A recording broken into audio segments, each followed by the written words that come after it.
what's the next step? How do we get rid of this background, right? That's the point. I'm trying to make a mask here. What you want to do is we are on a layer. We're on the correct layer. We want to go up and create a layer mask.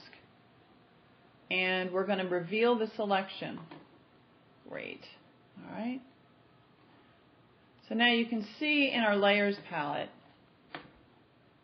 what we have is a mask and still our main image. So there's our main image. If you want to release this, you can disable or unlink your layer mask, and that'll just get rid of it. Having them linked together means that if I move this around, it's going to move the mask with the image. If I unlink this and I move it, now I'm moving the mask. Okay, so you see what happened there? I just hit Apple Z to undo that. So it's really important you keep that linked up. All right. Okay, so the transform tool. How do you use that? That's really another very important tool like the crop tool. What you need to do is go up to Edit, and then under Transform, you're going to see some options. And I think one of the things for me that was a little tricky to remember that I would go to Edit rather than Image, because you'd think, well, I'm adjusting the image, so wouldn't I go there? Well, if you think about it, image pertains to the entire image. That's all of the layers in your image. And what I want to transform is just the layer. So they attach these tools directly in the Edit palette up here, in the Edit drop-down menu, so that we get to have a chance to just edit a single layer. Under Image, you have those areas like image size and canvas size that affect the entire image. So we're going to go up and transform. First of all, I want to rotate my image. So I choose rotate, and then I put my cursor down here on the corner, and I can rotate my little butterfly so he's dead center and pretty much symmetrical on my page. Zoom out a little bit. There we go. All right, now he's good in center on the page.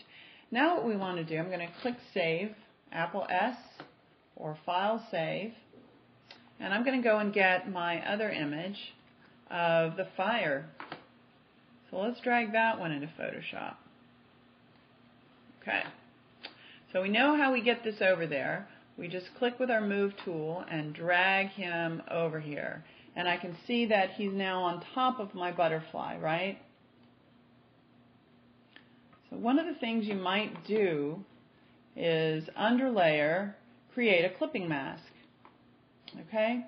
And by doing this, the fire takes on the shape of the mask that sits underneath it. So now what happened is instead of the butterfly having the image that's, the butterfly show out, the mask is taking the image of the fire. Now I don't really want this entire fire to consume it. Let's try and look at maybe grabbing one of the colors to see what happens. Maybe darker color, maybe lighter color. Let's see. Ooh, that one's interesting. One that tends to work really well is Multiply, but I knew that one wouldn't give me quite the pop that some of these others might, so I dragged down there. But Multiply is a really great filter to put on your image. So now you can see some of the butterflies still showing through, but also the fire showing through. All right. So what I want to do is create a duplicate layer of this fire. So I'm going to drag that layer down into the New Layer button. Okay. The problem is now it's actually doing the same thing as the previous layer. It's creating that same behavior. So what we can do is under Layers, we can just release the clipping mask on that particular layer. So there we go. Now he's been released. Now he still has this filter on him, light and color. So we want to take that off and put that on as a normal selection. So now we can see him completely. All right. So let's learn a little bit how to select some of the masks and the different objects that you might have on your composition. One way to do that is take your Apple key and hold that down, and you can see when I've got my cursor over top of my mask layer or the object that's in there, it does those little, they call them marching ants, but it really is mimicking the selection tools. So if I click that, now I've got my butterfly shape that I'd created earlier selected out. So there's that.